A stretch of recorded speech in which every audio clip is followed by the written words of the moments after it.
And boom, we are going. How you doing, Don? Very well. Pleasure to be with you today.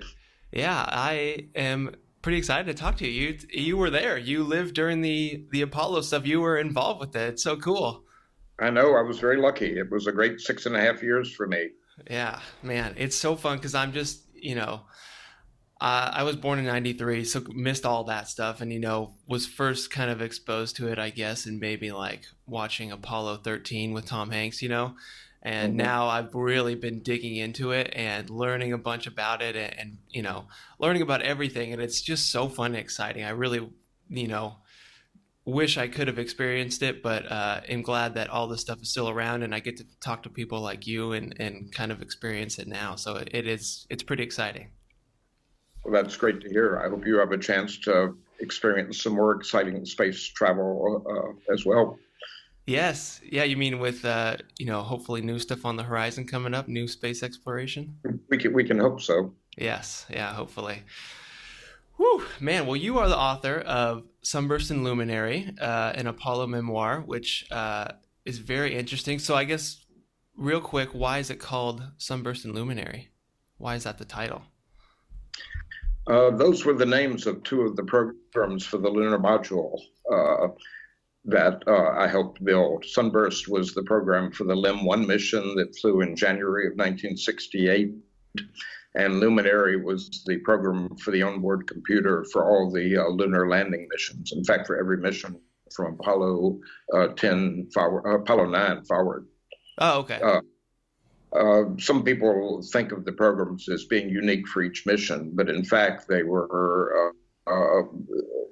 evolved gradually. As more capability was added and as problems were found.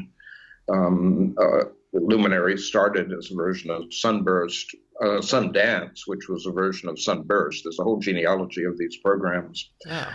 But at any rate, Luminary Revision 99 flew the Apollo 11 mission, and it got up to revision 210, Oh, wow. which flew the Apollo 15, 16, and 17 missions. Oh, okay. Makes sense. They were just iterations on the previous one that just kept getting better and working out the bugs and stuff, right? Precisely. Cool. And then, okay, this is just something I want to open with too, because I saw this. I was watching an interview with you, and you talked about the that you saw yourself played by an actor in the. It was a 1998 series called "From the Earth to the Moon." You remember that? Yeah, and you said, "What? Yeah, what did you think of that portrayal?" Well, that was weird, wasn't it? I had been in contact with the screenwriter, Eric Bork, for that episode, and I'm happy to say that he did pick up on a lot of what I told him, and the technical parts of that were actually fairly accurate. I didn't really recognize myself in the portrayal, however. I think there'd been a confusion of stories. I think I had mentioned in one of my tellings that my colleague, Alan Clump, had gone to sleep in the only sofa that was available in the building, which was in the women's room. Oh, So they took off from that to show me being asleep with a very nice looking golden retriever that I understood later just happened to be on the set. And I marched into the room where the mission was being monitored, and I said, "Bring me coffee and bring me so and so." I forget the name, which is not the sort of thing I or anyone else would ever have said. We would have been laughed at to walk right. in. That demanding sort of tone of voice. Yeah, that's not the way that's not the culture that was there. It was not like a demanding type of of situation with everybody there. Precisely, and no one wanted to be a prima donna. And the basic idea for that workaround was mine, but it really was a team effort in the sense that some more people, took what I suggested up to the simulator, our simulator, and tried it out. And of course, it was also sent down to Houston, where they tried it out in their simulator. In both cases, we crashed the first try because there was still another loose end to be dealt with. But taking all that into consideration, it was a team effort. Yeah, definitely. Yeah, it's always funny I mean, especially for you to experience that where you lived a scene and then to see it, portrayed again on film. There's always got to be discrepancies, I'm sure, but they got to dramatize it up for sure. Well, I wish I had urged myself to play the part myself. Oh You know, I, yeah. I think the makeup artist could probably have taken, however many years off my life, Yeah. and fun to do, and perhaps another interesting talking point for the show. But they had already cast it, and I didn't think to make that argument. So Hmm. I Yeah. missed my. That would have been fun. Maybe another opportunity will come up. Who knows? Well, I think next time around it'll have to be an actor playing me. It's been too long, maybe. Yeah, yeah. No, I'd uh, rather I can collect the royalties, but not necessarily do the work. right. Okay, cool. So, like, yeah, I want to get into all this stuff, and your book, and I know you talk about a lot about kind of the '60s culture and everything. So I want to get into that.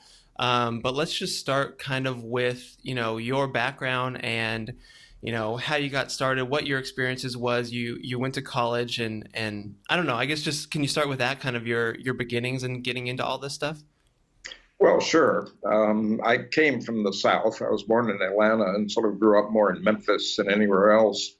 But at the time it came to go to college, I knew I wanted to get away from that environment. And so I applied to Boston University, where I eventually graduated. Um, I walked around town trying to get a job, as I thought I should, as I needed to. Mm-hmm. And more or less on the spur of the moment, walked into the MIT instrumentation laboratory, where I was handed a long questionnaire to fill out, which I did on the spot. And then the receptionist asked me if I wanted to speak to the chief personnel officer, John McCarthy, at that time. And I said, sure. And I suddenly realized that at all these other depressing interviews, I'd been trying to sell myself, but he was suddenly trying to sell me on the laboratory, why I should come and work there, which Huh. was, a refreshing change, shall we say. But they were hiring a lot of people at that point. They realized that the software effort needed to be reinforced. He emphasized that at the lab, it was not a regimented sort of culture, that the only thing that mattered was making it work. It was a culture sort of created by Doc Draper, the famous uh, MIT professor Mm-hmm. who had joined MIT in 1922 and compiled the longest transcript anyone ever had, and became the head of the Department of Aeronautics and Astronautics, and founded this laboratory called the Instrumentation Laboratory that had gotten the job for Apollo. Mm-hmm. So at any rate, my information was circulated, and I was interviewed by two different managers who needed some help. And the one I chose was the job that I talked to a man named George Cherry about. Cherry figures in the Apollo program in several different ways. Interestingly enough, he was influential in the choice of the autopilot pilot design, the control system design for the Apollo spacecraft, Mm-hmm. and also originated the equation that was used for the lunar landing, an equation that was capable of satisfying the fairly complex end conditions that you needed to do to land safely. But by the time I was hired, he was the project manager, I believe was the right term, for the LIM software, Mm-hmm. and needed people to help write the LIM software. And I had a choice between the two positions, but that was the one that I took, I'm happy to say.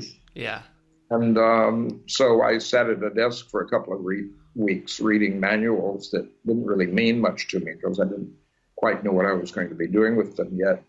But then I met a guy named Alan Klump, and I was assigned to him to work with him. His job was the lunar landing, starting with the George Cherry's equation, Mm-hmm. turning that into a workable system that could fit in the computer. And so I worked with him for the entire span of Apollo.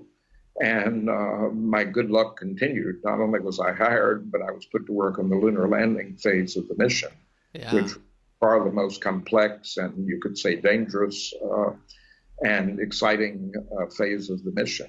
Yeah. And in turn brought me all the interesting experiences that I talk about in the book. Mm-hmm. So when you were, when you're picking your college and going to school, was this like was doing this on your radar at all? Was this something that you had seen for yourself, or what did you kind of have planned, if any? If any is the right way to put it. No, I Yeah. did not have this planned. I wouldn't have dreamed of this. Yeah. So I followed the space program like any kid interested in science would, but not to, I certainly had no sense that my destiny was to play a part in it. I was a liberal arts major and not at all sure what I really wanted to study. And you could see that in my transcript. I thought I might be a philosophy major, but I was turned off, shall we say, by the head of the department. I kind of by default became a math major, and not a very good one either. I hated differential equations. What I liked was things like symbolic logic. And that, of course, was just the sort of math that did turn out to be useful. Oh, okay. That works out. So I was hired, and um, in the summer of 1966, and about 3 years later, we landed on the moon. Yeah. Whew. Okay, so you get hired with MIT, and they're responsible for the Apollo guidance system, and then so your part in that was to program the lunar landing phase for the LEM's onboard computers, correct? That's correct. So can you just kind of, just talk about, I mean, exactly what that is and what part of the mission that is, and just like the extreme difficulty of that? The difficulty came from the limited resources of our computer, the fact that its processing time and its memory capacity was, by modern standards,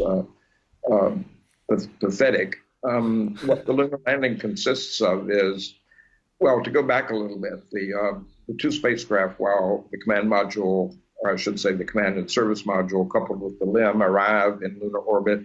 They do the burn to get into lunar orbit. At some point, the LEM separates. They're in a 60-mile circular orbit. Mm-hmm. At this, the LEM separates, and it first does a preliminary burn to drop the low point, what we call the paraloon, mixing Greek and Latin roots, but to drop the paraloon to a point about 9 miles above the surface. And as we reach that point, we begin the landing maneuver, which lasts somewhere around 12 minutes, although there's some variability in that, depending on how much flying the astronaut has to do at the end. Mm-hmm. So it starts with the LEM at something like 49 or 50,000 feet, moving at the moon orbital velocity, which is about 3,800 miles per hour. Yeah. And in the course of the landing, it comes to a dead stop right side up on the lunar surface. Yeah. Landing is divided into 3 phases. There's the braking phase, which is by far the longest, when the LEM is principally thrusting against its motion, trying to lose as much horizontal velocity as possible, should we say, Okay. as speed. But during that phase, the surface is not visible to the astronauts. I should qualify that a little bit. During the first part of that phase, they're rotated such that their windows are facing down. In other words, you're flying feet first, facing down. And at that point, they could track landmarks on the surface. Mm-hmm. But a bit later, they rotate to windows up, windows facing away from the moon. And that's because they need to get into a posture so that the landing radar can acquire the surface. Because it's not safe to land without a double check on the inertial navigation. I see. Inertial navigation is wonderful, but it can't know your altitude above the lunar surface. Of course, given the uncertainties about that as well, Yeah. That it's safe to rely on that to know your altitude, which of course is a vital thing in the landing, and goes for your speed across the surface. So acquiring the radar data is one of the important steps that happens during the braking phase. The other one is that a moment called throttle down, which if you listen to the transcripts, it always causes some excitement when throttle down occurs. And because it's a pretty sensitive indicator of whether the guidance really knows what it's doing. Okay. The reason for that is that the Lunar Module engine, which is a unprecedented engine for the time by being throttleable, but we're not allowed to operate it in the region between about 60% and 100%. So at the point where we drop down from 100% to a point below 60 is that throttle change has to happen in one fell swoop, and that's called throttle down. Okay. So the braking phase continues, but at a point at about 7,500 feet above the moon, we switch to the next phase, which we call the visibility phase. We do that by using the same equation, but switching the targets to a new set of targets. And during the visibility phase, the limb does initially pitch forward, such that the crew have a good view of the surface in front of them. Mm-hmm. That's another very exciting point in the mission, because that's where the astronaut wants to see the pattern of craters that he's looking for. Okay. The visibility phase lasts something like 100 seconds, 105 seconds. But the end of it depends on the astronaut, because at some point, as anticipated, somewhere usually in the neighborhood of 400 feet altitude, the astronaut does take over in another mode that I would call a semi-manual mode. Okay. Use the control stick to vector his thrust and therefore move laterally around the surface. But at the same time, the computer controls the throttle to maintain a constant rate of descent. Okay, I see. Now, this rate of descent he can modify with a little toggle switch near the commander's left hand. It works like the speed control on your automatic speed control on your car. You can whip it up or down to add or decrease by 1 foot per second your descent rate. So the computer saves the astronaut from having to manually operate the throttle with one hand and the attitude stick with the other, I which see. can be done, but it's a very challenging piloting job. Right. And in that mode, he finally touches down after whatever amount of maneuvering is necessary. Yeah. Okay. Wow. Okay, that makes total sense. I didn't realize that at the end it was kind of the semi-automatic thing, but that makes sense. Is that really just so because the astronaut has they can see the surface, and that just kind of allows them to land in a good spot? Precisely. There are two things that help them, that the software does that helps them to land in a good spot. One of them is that during the visibility phase, we compute and display on the display and keyboard, a number that tells the commander who's standing on the left side of the limb where to look along a scale that's painted on his window. And if his eyes lined up properly, that point will show him the point that we're aiming at, that we're going to at that moment. Oh. By using the same control stick he would later use for attitude, but now he's using it just as a discrete controller. By clicking it left or right or forward or back, he can redesignate, was the word we used. He can redesignate the landing spot. In other words, move it by a fixed amount in any direction. And he can use that for sort of gross adjustments of where he's going. But then after he goes into the final landing phase, which we call P66 in terms of the program numbers, then he's flying like a helicopter, essentially. He's literally moving back and forth and forward and back under, as we said, semi-manual control. And that gives him the final adjustment of where he's going to land. Okay, that makes perfect sense.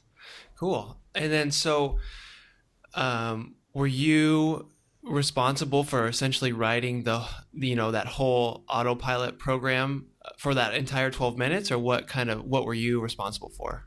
Well, the way we use the word autopilot applied to the control system.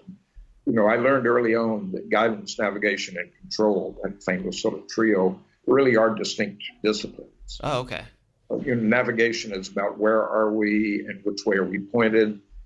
Guidance is about usually firing an engine to actually accomplish something, to go somewhere, land on the moon,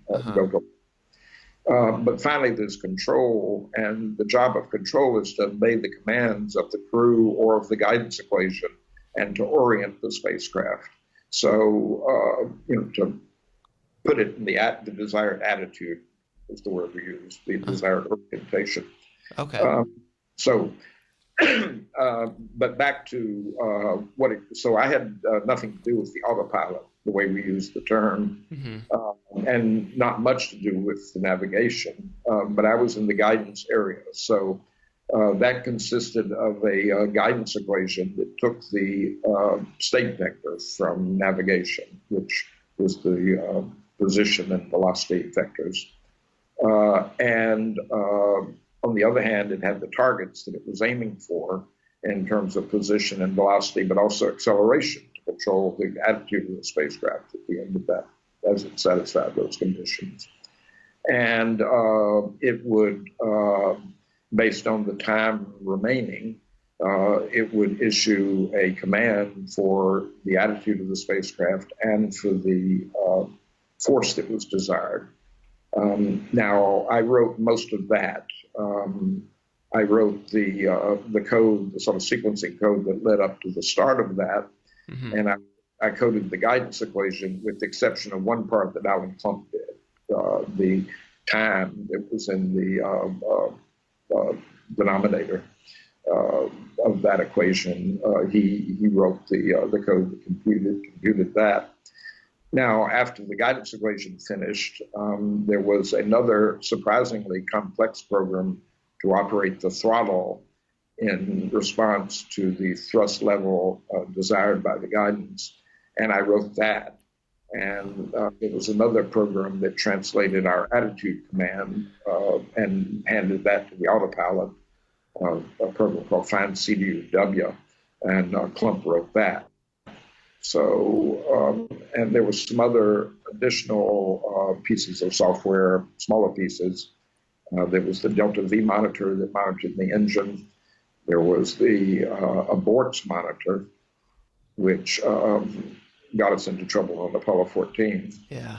Say the switch got us into trouble, but the Abort monitor was the code, my code, that I needed to figure out a way to defeat to get around the shorted out switch. As time went on, there were some other pieces that I ended up coding for some of the later missions. A priori terrain model, which made it possible to land after passing over a mountain or a deep valley without the change in the terrain confusing the navigation. Oh, okay.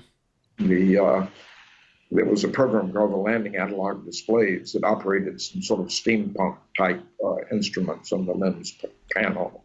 It was the backup to the computer's disk key in terms of displaying some of the vital information, chiefly attitude and attitude rate. And, a few other bits and pieces were my contribution. Yeah. I probably wrote well over 2,000 lines of code out of the 36,000 or so that are in the computer. Man, it's crazy. It's cool to see how it is such like a team effort where everybody's working on these different pieces that all have to connect and speak to each other and everything. It's extremely interesting, and the communication and teamwork that you guys must have is very cool. But I'm curious about the kind of the equipment that you're writing this code on. What does that look like? Well, excuse me. If you're picturing any sort of monitor or anything like that on our desks, you got it wrong because we didn't have those yet. Yeah. And so what we used paper. The program itself would fit in one book, about 6 inches thick, but it would all fit in one book. So in that sense, it was possible to get your mind around it. The way we modified that, I should say something about the assembler, which was the creation of Hugh Blairsmith, who was also one of the designers of the languages the computer used. But the assembler was what took our input and incorporated it into these growing programs as they progressed. It spit out, at each stage, it spit out a listing, which you could get extra copies of if you needed them and so forth. But in order to add something new, or to change something, we used punch cards. And the actual machine that we used, the place where our hands actually touched the clay, was a key punch machine. Wow. And we were, I forget the exact dimensions, but we were using the standard IBM punch cards.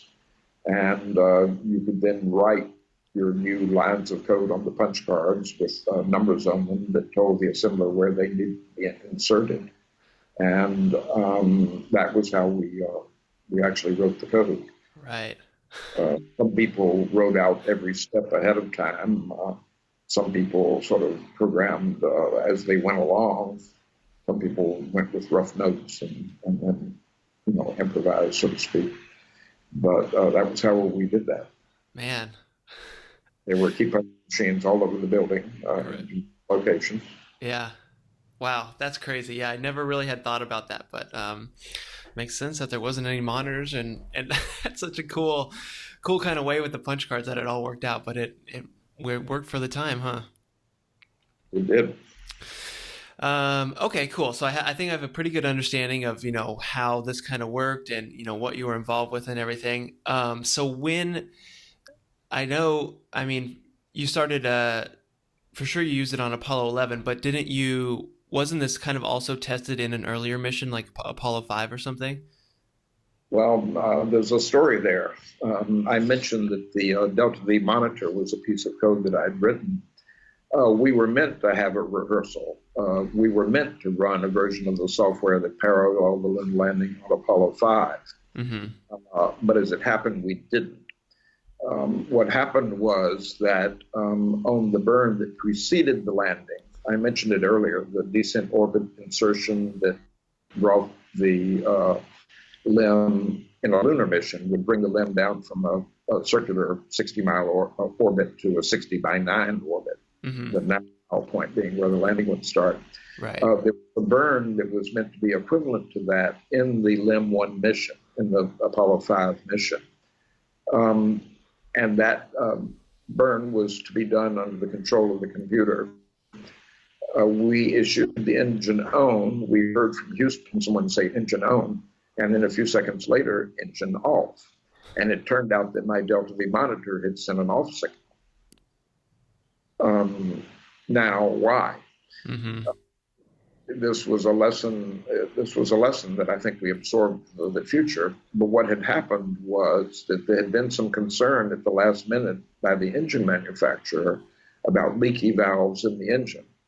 And for that reason, an operational decision was made to delay the arming of the engine. It was the arming of the engine that allowed in the helium that pressurized the tanks that made it possible to actually operate the engine. Mm-hmm. They delayed the arming of the engine, and as a matter of fact, it didn't actually occur until over 1 second after the engine on command. So the engine started late because the fuel pump was turned on late. Oh. And our code had done exactly as specified.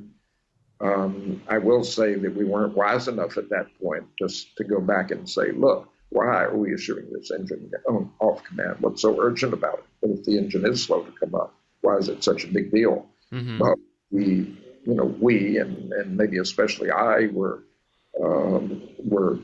assuming that the requirements that we were working from were correct and necessary. Mm-hmm. So it did call for the engine to be shut off if, in fact, after the first period of time, it hadn't come up to thrust. So that basically ruined the mission from the point of view of the primary guidance system. Houston's main objectives were to test the propulsion systems, Mm-hmm. to 2 burns each with the descent engine and the ascent engine. And what they ended up doing was, in fact, turning off the primary guidance system and accomplishing those burns under ground control. And so the long burn of the descent engine, which was going to be controlled by our guidance equation, did not, well, it occurred, but it wasn't controlled by our guidance equation. I see. So the first time anything other than a few bits and pieces of my code ran was on Apollo 11. Yeah. December, because the Apollo 9 and Apollo 10 missions did not do anything that paralleled the lunar landing. Okay. in terms of engine firing.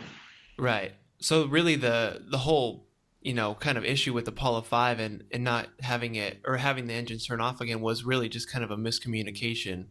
Precisely. Whew, And man. that's one of the lessons we learned. And also just to have a little bit of skepticism about anything to do with the decent engine. Mhm. Man, crazy. Okay, so then that happens and then the next real test is Apollo 11 with astronauts inside. I can imagine that was a little nerve-wracking. Uh, it was nerve wracking, but I think it was more exciting than nerve wracking. Good. Uh, I think in the abstract we understood that we were, dealing with men's lives and so forth, but maybe it's a characteristic of young people not to worry quite so much. Mhm. I was having the time of my life, and it was I was not feeling apprehensive as the landing started. I began to feel apprehensive a few minutes later, of course. Right. Yeah. Yeah, can we get into that? Like what was that whole issue with cuz Neil Armstrong had to kind of take over control or something like that, right? Well, that's no, he did not. He did not take off over control in any way that wasn't already planned before the mission. Oh, okay. Uh, what happened was that the computer experienced 5 alarms of a type that no one ever expected to come up in flight. Okay. Um, and It did impact the landing as a distraction. If you read the debriefing report, Neil talks about that, how, distracted by making sure the LEM was still flying and so forth. He did not make earlier adjustments in where he was heading. And when he did finally get into the final program and the alarms lit up because the load on the computer was much lighter at that point, Mm. he actually took much longer maneuvering to find a safe spot than any astronaut did in later missions. Okay. Um, so in that sense, it impacted the landing. What was happening was that 13% of the computer's processing time was being stolen away by an obscure effect that was not widely known, that can happen by chance, and which in fact did happen on that mission. It had to do with the phase angle between two 800 hertz power supplies. And it also had to do with the settings of the cockpit switches having to do with the rendezvous radar. Almost no one understands the details of this. And the definitive paper on it, it's my paper that's online at doneyles.com/LM. Mhm. Um, but Essentially, a resolver that had to figure out the angle of the racket trunnion of the rendezvous radar was being driven by contradictory signals. It was though the resolver was looking for an angle whose sine and cosine were both zero, which of course doesn't exist. Uh-huh. Was thus sending a storm of counting pulses to the computer. And the way that was implemented was each of those pulses took away one memory cycle, and enough of this counting was going on to take away the 13% of the time. The software responded to that by doing, what happened as a result of that, to get into a little more detail, is that some of the jobs that were scheduled in the computer were not completing. Therefore, they were holding on to their queue space, and the alarm was issued when the operating system, which we call the executive, when it realized its queue space was too full to schedule a new job, then in fact it issued the alarm. The jobs weren't completing because our time had been decreased, it had been taken away, Mhm. 13%. Now, what happened when that alarm was issued is that we did something that we called a restart. And it was a capability that was put in so that the LEM could keep flying even if there were power fluctuations. You know what happens when your desktop computer, if the lights flicker, Mhm. uh, it shuts down. Right. We couldn't really afford to have that happen in Yeah. the landing if we could help it.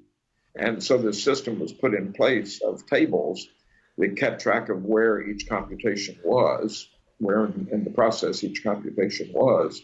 Uh-huh. Using those tables, as a result of the restart, the present software was flushed. And using these tables, it was reconstructed. And all this could happen on the fly, seamlessly. And as I say, that was meant originally to deal with a hardware problem, the fluctuation of the power. Mm-hmm. But a guy named Charlie Muntz, who in a way is the prototype of the character in Good Will Hunting, by the way. Oh. But he had the inspiration when he was coding the executive, what do I do if the queues are full? And he decided to create a software restart. In other words, the same sort of fleshing and reconstruction, but this time initiated by the software rather than by a hardware problem. Mm-hmm. And that saved the mission, because by doing these restarts, we shed load, and there were some funny things that happened, such as the displays went blank a couple of times during the visibility phase, but the essential computations, the essential actions did occur, and we were able to work through it and land. Man, it always amazes me the foresight that you guys had to do that, to put that stuff in where, to think about the power fluctuations and, all these different scenarios and how you could work through them. There's just so many things, and it seems like you guys thought of, nearly everything, Nearly everything. I mean, that was the things that really got us were things we hadn't thought of. Yeah. Or hadn't sophisticated thought of. We wanted to be very careful. We wanted to understand. We wanted to not overlook any clues. And I think we were pretty good about that. If we saw something funny going on, to run it down and really, in an intellectually honest way, understand it and understand if we didn't understand, if you see what I mean. We know what we didn't know. Right. And that did lead to trying to think of everything, trying to fix everything we could think of. And we hope that would put us in a better position than the things that we hadn't anticipated, that no one could anticipate perhaps happen. Yeah. So when these missions are taking place and the lunar landing is taking place, where are you in mission control, or where are you at this time? No, I'm not. I'm in a room in our laboratory in Cambridge. Okay. We call it the classroom. It's used sometimes. But that's a fairly good-sized room. We had a squawk box that connected us to, what we heard on the squawk box was the conversation between the ground and the crew. Mm-hmm. We also had telephone lines that linked us to our own representatives who were at mission control. Okay. Not in the famous front room, but in one of the back rooms. Mm-hmm. It's a hierarchical thing, mission control itself, the back rooms, and they in turn could call on us. During Apollo 11, it was all happening so quickly, there was no way we could have input at all from Cambridge. It would have been pretty much impossible. Yeah. If we had some, which we didn't. We were probably the scariest people on the planet, because we understood better how radical what was happening inside the computer was. But I forget where I was, but describing the hierarchy between mission control and us in Cambridge. On Apollo 14, where there were a couple of hours available, we did get involved from Cambridge, as you know. Mm-hmm. Yeah, let's get into the Apollo 14 mission. Can you tell us about that whole thing and basically the story on that? Well, we were talking about it earlier. That's the episode that was captured in that TV show in 1996. Or was it 98? Yeah, 98. Yeah, the HBO series, yeah. It was a prosaic matter of a shorted out switch. Mm-hmm. Obviously, there was some metallic contamination in that switch that, floating around in zero G, closed the contact. And so mission control noticed at a point, I think about 3 hours before we were due to do the landing, that a signal was coming from this switch. And it had no consequence at that point. But the switch in question was the abort switch, which during the lunar landing, from engine on forward, was available to the astronaut to push that button and immediately be switched into one of the abort programs that would boost him back to lunar orbit and safety, Okay. in case something went badly wrong during the descent. Uh-huh. So the fact that the switch was sending the spurious signal 3 hours before the lunar landing was inconsequential. But if the signal occurred during the lunar landing, it would basically spoil the mission. Right, I see. And went back to lunar orbit, it would not be possible to recycle and try again. And so the question was, how do we make the computer insensitive to the switch? It was my code that looked at the switch and initiated the abort if necessary. So it was my problem to solve. Yeah. A guy named Bruce McCoy came and told me about it. I wasn't actually in the monitoring room at that point. I was going to be there during the landing a little later, but I was in my own office. He came to tell me. We walked to another office that had a copy of the exact computer program that was on the limb and the code. The crux of the problem was that at ignition, we turned the monitor on, right?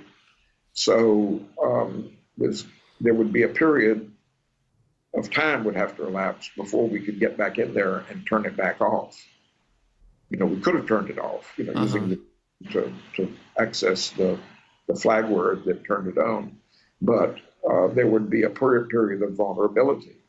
And that period would come just as we were lighting the engine, and there was going to be vibration, and who knows how the metallic contamination might react to that. Okay. And operationally, even if the abort occurred at the very beginning, it still would have been difficult on the next go around to do a landing. We might have been, but then we might have been subject to the same problem. So it turned out the only way to bulletproof the monitor and make it insensitive to the switch was to tell it that an abort was already in progress. Huh. Now, that was a matter of setting a register, called the node register, to the abort number.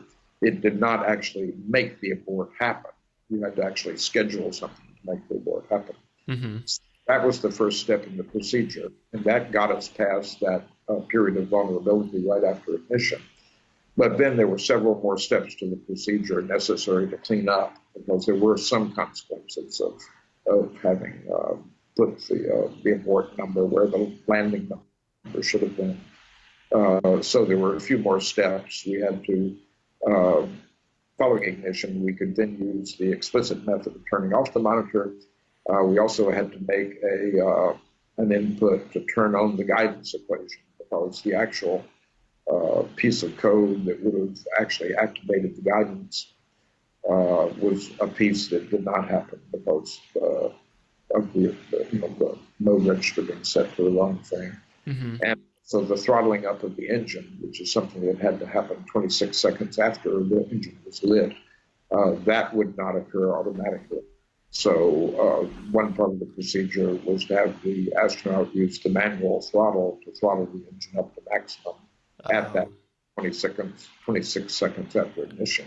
Okay. And that was a really sensitive point. We really wanted to get the engine throttled up as close as possible to that exact time, because a lot depended on that. So that in a nutshell was the procedure: to deceive the monitor that the abort was in progress, get past the critical period, then clean up afterwards. Okay, I see. And so the astronauts had to type in. You got this whole procedure written out, and then they had to you fed it to them, and they had to copy the procedure up in their spacecraft. That's exactly right, and type it into the diski. There was something like 61 keystrokes involved, plus the actions with the throttle. Right. The keystrokes use this lovely verb-noun language that had been invented as the language to be spoken in both directions between the computer and the crew, which turned out to work very well. But a verb might be change bit, and then you would give the address, and then you would give the 1 or a 0, depending on which way you wanted to change the bit. So there was a sentence that you could write in this keyboard language that would do that. Oh, okay. That makes sense. That's cool. And then so it all worked out. Everything was good then. It worked out. With one more scare in that mission, of course. Oh, what was that? Well, the fact that the landing radar did not acquire the surface when it was expected to. Oh, yikes. We mentioned the landing radar before. It was a necessary part of the landing. Really, it was a mission rule that if your landing radar hadn't acquired the surface by some altitude, I believe it may have been 15,000 feet, that you were obliged to quit the landing.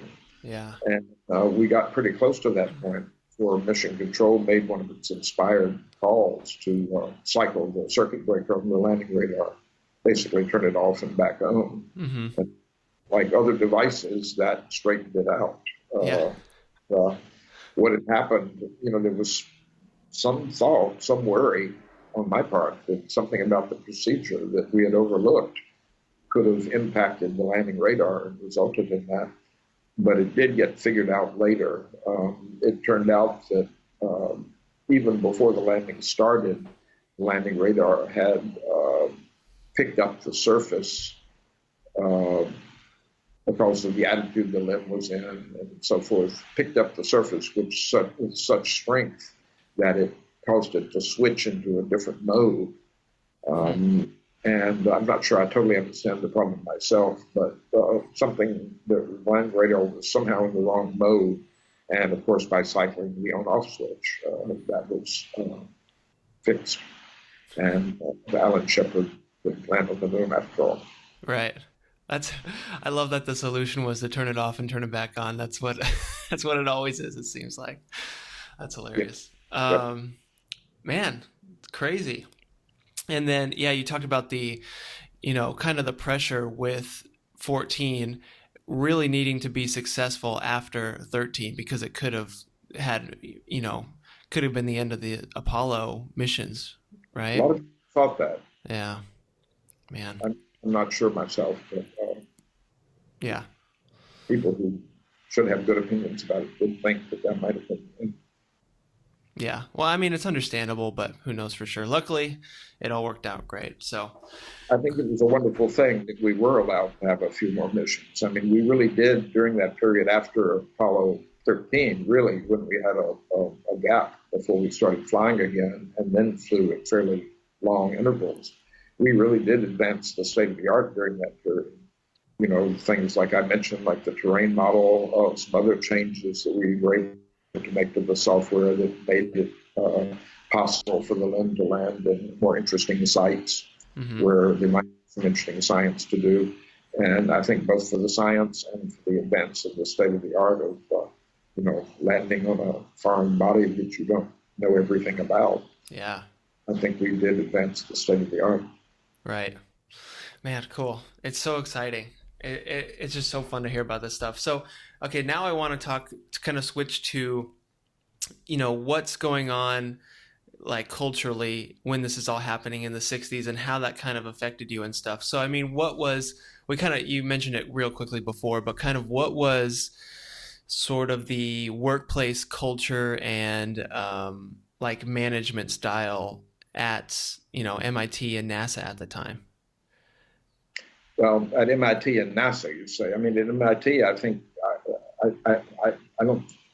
Well, there were similarities, of course there were, but at MIT, we were in a culture that had been created by Doc Draper quite consciously. He wanted to have an Indian democracy, as he put it, where talent would rule, and I think he achieved that.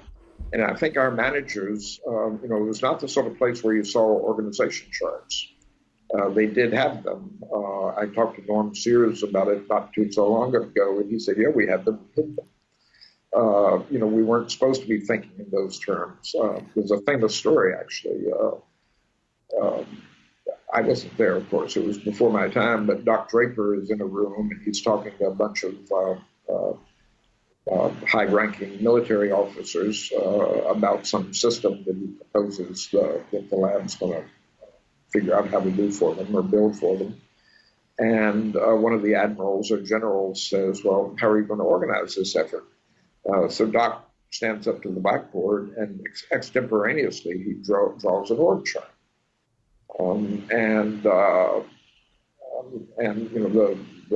The military guys are satisfied, and they leave, and then Doc racer, and he starts erasing it, and somebody says, "No, Doc, that's good. Don't erase that." And he says, "Oh, never mind. You'll figure it out." And so that really did characterize the way we were.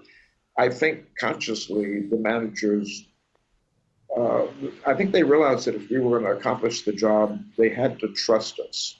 They had to trust even the junior people like me. And I think they saw it as their business to sort of protect us from some of the pressure, to protect us from some of the shit coming from above. That's too strong a word. It was, but to make it easier for us to give us the freedom to do the job. There was no question that we were motivated. People were working. Mm-hmm. I'd say most of us were working very long hours and doing it gladly and without anything like overtime pay. And sort of in return for that, we had the freedom to, take opening day off and go to the ball game, or go to symphony on a Friday afternoon without anybody caring or noticing. Right. And I think you couldn't really say that partook of the atmosphere of the 60s, because it's something that Doc Draper had established before, but it went together with it. It made the lab a place where a person like me, who didn't want to be in a business situation or any sort of regimented situation, could flourish. And of course, as you hint, there were interesting times in the culture.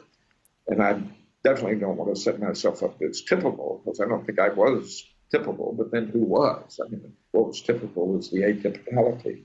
Mm-hmm. But bring that into the book, I thought partly for comic relief, so to speak, and partly just to sort of set the stage to make it a better rounded story. I sort of expanded the book by including my own eclectic, experiences. I wanted, on the one hand, to make a connection between details, a specific line of code, and historic events, but I think it was a vertical connection. But I also wanted to expand the story horizontally by bringing in some of what else was happening. And, I fell in with fairly left-wing people, which was my inclination anyway. I smoked pot for the first time and thought it was a good thing. Mm-hmm. And, over the course of the project, my hair got longer and I was wearing bell-bottoms and so forth. You did see some of these changes at NASA. You started seeing people in bell-bottoms at the NASA facility wearing mustaches. So there was bleed over that way. And I think maybe as the astronauts got to know me, I think I may have been a little bit of I don't want to say a mascot, but I think I was the hippie. They sometimes saw in a meeting, Uh-huh. And of course, there was also the whole Vietnam thing going on. And the lab itself was sort of caught in the middle of some of this, because we did the primary guidance system for Apollo, which at its peak was about half of the lab. But the laboratory also worked on military programs. The next office might be working on the Trident missile or Poseidon missile.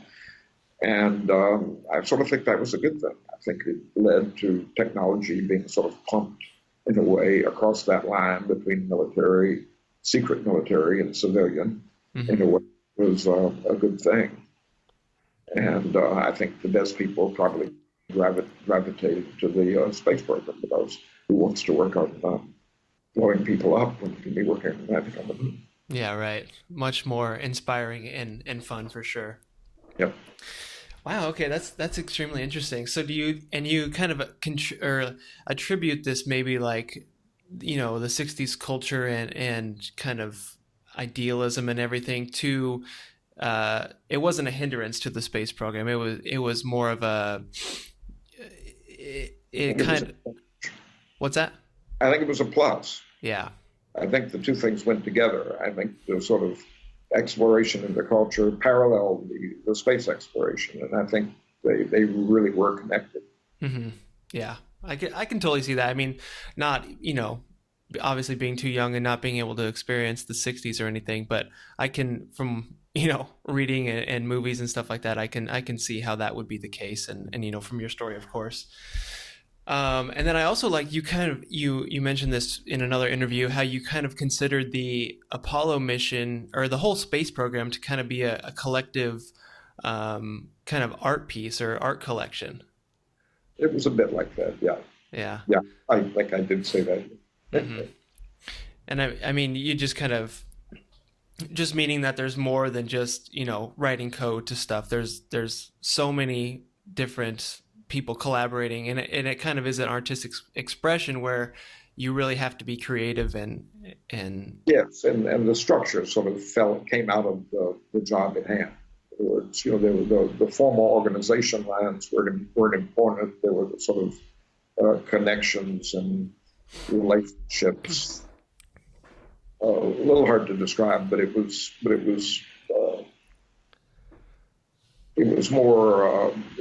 more creative than you could put down in an organizational chart. okay, I see. Whew, man.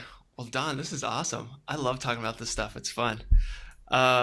So you have your book. Do you have that on hand to show, to flash up to the camera? Yes, I can do that. There we go. Sunburst and Luminary. Go ahead. Well, Sunburst Luminary and Apollo Memoir.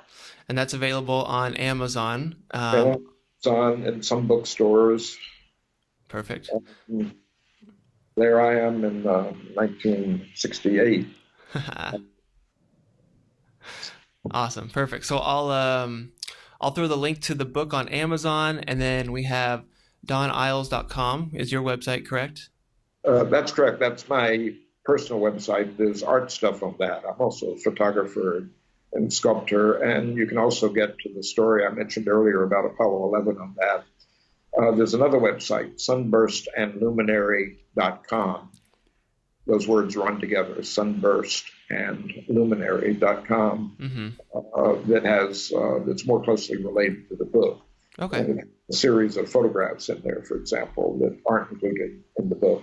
Right. The book does have 8 pages of photos, but some additional shots are there, which your viewers might find interesting. Yeah, looking at the photos is awesome. It's so fun to really see that stuff. So I'll definitely throw links to all that stuff so people can check it out and click on that easily. And then just, kind of to end this, I mean, do you have any parting thoughts to, us now, people my age, engineers or coders who are kind of looking and maybe we're heading into this new age of exploration, heading to Mars or something like that? Well, I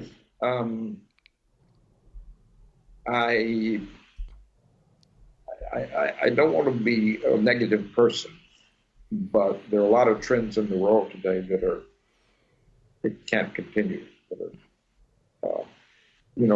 My vision of the space program is something that can help us. It's something that can get humanity thinking about things other than competing with some other part of humanity. So I think it has that more than inspirational. I think it has the ability to sort of change the paradigm. Whether it will happen or not is a question. I think the space program has synergies with the environmental and energy goals. It gives us a perspective on the Earth that is valuable. So I think the space program in the future can be a positive force. Whether that will be able to overcome all the negative forces that we see around us is a question. And I don't know the answer of it. To it. I think it's really important for people of your generation and younger, and for everyone really, to, as we used to say, I haven't heard it so much lately, think globally, act locally, and certainly a good paradigm. I was at a dinner recently, 2 weeks ago. It was a celebration at MIT of Apollo, and those of us who were veterans of the project, including a couple of astronauts that were there, were asked to give a few words of wisdom for people who, for young people and for people who might be involved in the space program. And what I said was something I said a little earlier in this interview, that if you see something weird, make sure you fully understand it. You know, have that intellectual honesty. Mm-hmm. And then, as I said at the time, instead of explaining it away, like the O-rings and the Hubble mirror, because there were clues to both of those problems that could have been dealt with and avoid the tragedy on one hand and the problems with Hubble on the other. Mm-hmm. But they weren't run to Earth. They were explained away instead of being understood. I think to some extent that's because a more managerial sort of culture is taken the place of the more bottom-up sort of culture that I think everybody had in those days, and especially a place like the MIT Instrumentation Lab. Yeah. I think that, I think that's led to some of the problems that have occurred, and I think that intellectual honesty is, I think, the great lesson that we should learn from the success of the Apollo program. I like it. Cool. Well, yeah, thanks again, Don. This was great. Really appreciate you taking the time and, sharing your story and experience with everyone. So thank you so much. Well, I enjoyed it. Awesome. Well, cool. Have a good one. All right, Don.